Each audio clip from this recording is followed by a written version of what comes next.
ವೀರ ಧೀರ ಸೂರ ಇದು ಎಸ್ ಅರುಣ್ ಕುಮಾರ್ ಅವರು ನಿರ್ದೇಶಿಸಿರುವಂಥ ಚಿತ್ರ. ಇದು ಥಿಯೇಟರ್ನಲ್ಲಿ ಒಂದಷ್ಟು ಪ್ರಶಂಸೆಯನ್ನು ಪಡೆದು ಈಗ OTTಗೆ ಬಂದಿದೆ. ಇಲ್ಲಿನ ಪ್ಲಾಟ್ ವಿಷಯಕ್ಕೆ ಬರೋದಾದರೆ, ಇಲ್ಲಿನ ಮುಖ್ಯ ಪಾತ್ರಧಾರಿ ಹೆಸರು ಕಾಳಿ ಅಂತ.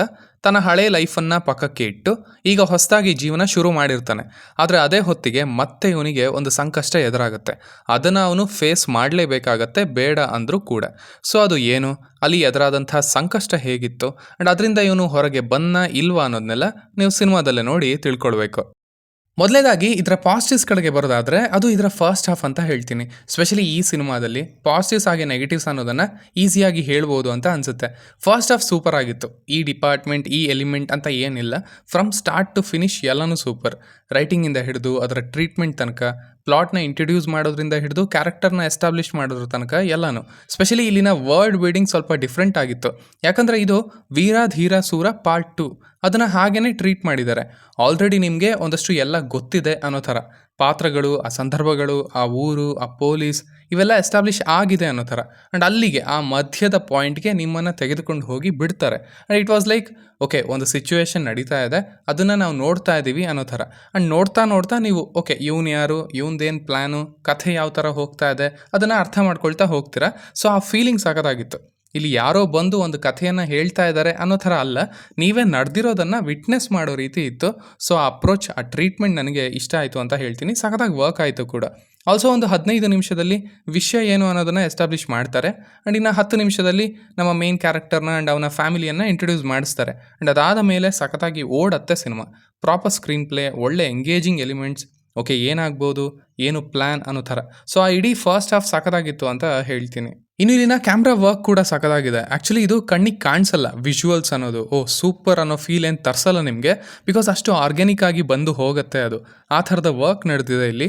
ಒಂದಷ್ಟು ಕಡೆ ಸಿಂಗಲ್ ಟೇಕ್ ಶಾರ್ಟ್ಸ್ ಕೂಡ ಇದ್ದಾವೆ. ರಿಯಲಿ ಸಖತ್ ವರ್ಕ್, ಸಖತ್ ನ್ಯಾಚುರಲ್ ಆಗಿತ್ತು ಆ ಸೀಕ್ವೆನ್ಸ್ಗಳು. ಪರ್ಫಾರ್ಮೆನ್ಸಸ್ ಕಡೆಗೆ ಬರೋದಾದರೆ, ವಿಕ್ರಮ್ ಅವ್ರು ಚೆನ್ನಾಗಿ ಮಾಡಿದ್ದಾರೆ. ಬಟ್ ಇಲ್ಲಿ ಇಂಪ್ರೆಸ್ ಮಾಡೋದು ದಶಾರಾ ವಿಜಯನ್ ಅವರು. ವೆರಿ ಟ್ಯಾಲೆಂಟೆಡ್ ಆ್ಯಕ್ಟರ್ಸ್ ಅವರು. ಎಲ್ಲ ಥರದ ಪಾತ್ರಗಳಿಗೆ ಹೊಂದುತ್ತಾ ಇದ್ದಾರೆ ಆ್ಯಂಡ್ ಸೆಲೆಕ್ಟ್ ಮಾಡ್ಕೊಳ್ತಾ ಇದ್ದಾರೆ ಕೂಡ. ಇಲ್ಲೂ ಅಷ್ಟೇ ಪ್ರಾಪರ್ ಕ್ಯಾರೆಕ್ಟರ್ ಆಗಿದ್ರು 100 ಔಟ್ ಆಫ್ 100 ಅಂತ ಹೇಳ್ಬೋದು ಇಲ್ಲಿ. ಇನ್ನು ಇದರ ನೆಗೆಟಿವ್ಸ್ ಕಡೆಗೆ ಬರೋದಾದರೆ, ಅದು ಇದರ ಸೆಕೆಂಡ್ ಹಾಫ್ ಅಂತ ಹೇಳ್ತೀನಿ. ಆಗಲೇ ಹೇಳಿದ್ನಲ್ಲ, ಪಾಯಿಂಟ್ಸ್ ತುಂಬ ಸ್ಟ್ರೈಟ್ ಫಾರ್ವರ್ಡ್ ಆಗಿ ಹೇಳ್ಬೋದು ಇಲ್ಲಿ. ಇದು ಒಂದು ರಾತ್ರಿಲಿ ನಡೆಯುವಂಥ ಕತೆ.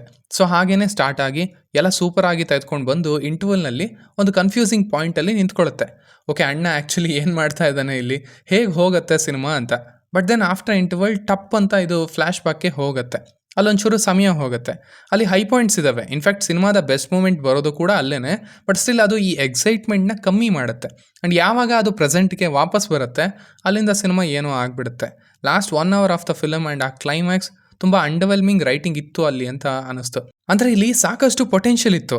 ನೀವು ಫಸ್ಟ್ ಹಾಫ್ ನೋಡಿದ್ರೆ ನಿಮಗೆ ಗೊತ್ತಾಗುತ್ತೆ.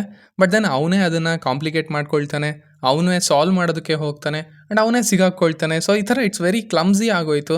ಸೊ ಅದರಿಂದ ಆ ಎಲಿವೇಷನ್ಸ್ ಕೂಡ ವರ್ಕ್ ಆಗಲಿಲ್ಲ, ಆ ಕ್ಲೈಮ್ಯಾಕ್ಸ್ ಕೂಡ ವರ್ಕ್ ಆಗಲಿಲ್ಲ. It could have been lot better ಅಂತ ಅನ್ನಿಸ್ತು. ಆ ಥರದ ಪೊಟೆನ್ಷಿಯಲ್ ಡೆಫಿನೆಟ್ಲಿ ಇತ್ತು ಇಲ್ಲಿ. ಸೊ ಸಿಂಪಲ್ ಆಗಿ ಹೇಳೋದಾದರೆ, ಇಟ್ಸ್ ಅ ಡೀಸೆಂಟ್ ವಾಚ್ ಅಂತ ಹೇಳ್ತೀನಿ. First half super, but second half ಅಷ್ಟಕ್ಕಷ್ಟೇ. ಸ್ಪೆಷಲಿ ಕ್ಲೈಮ್ಯಾಕ್ಸ್ ಓಕೆ ಅಂತ ಹೇಳ್ಬೋದು. ಚೆನ್ನಾಗಿ ಹೋಗ್ತಿದ್ದಂಥ ಗಾಡಿಗೆ ಸುಮ್ಮನೆ ಏನೋ ಆ್ಯಡ್ ಆಯಿತು, ಆಮೇಲೆ ಕನ್ಫ್ಯೂಸ್ಡ್ ಆಗಿನೇ ಮುಂದುವರೆದು ಮುಗೀತು ಅಂತ ಹೇಳ್ತೀನಿ. ನಿಮಗೆ ನೋಡಬೇಕು ಅಂತ ಅನಿಸಿದ್ರೆ ನಿಮಗೆ ಇದು ಅಮೆಝಾನ್ ಪ್ರೈಮ್ನಲ್ಲಿ ಕನ್ನಡ ಭಾಷೆಯಲ್ಲೇ ಸಿಗುತ್ತೆ. ಸೊ ಇಷ್ಟು ನನ್ನ ರಿವ್ಯೂ ಆಗಿತ್ತು ಈ ಸಿನಿಮಾದ ಬಗ್ಗೆ. ಇನ್ನು ನೀವು ಆಲ್ರೆಡಿ ಇದನ್ನು ನೋಡಿದರೆ ನಿಮಗೆ ಇದು ಹೇಗೆ ಅನ್ನಿಸ್ತು ಅನ್ನೋದನ್ನು ಖಂಡಿತ ಕೆಳಗಡೆ ತಿಳಿಸಿ.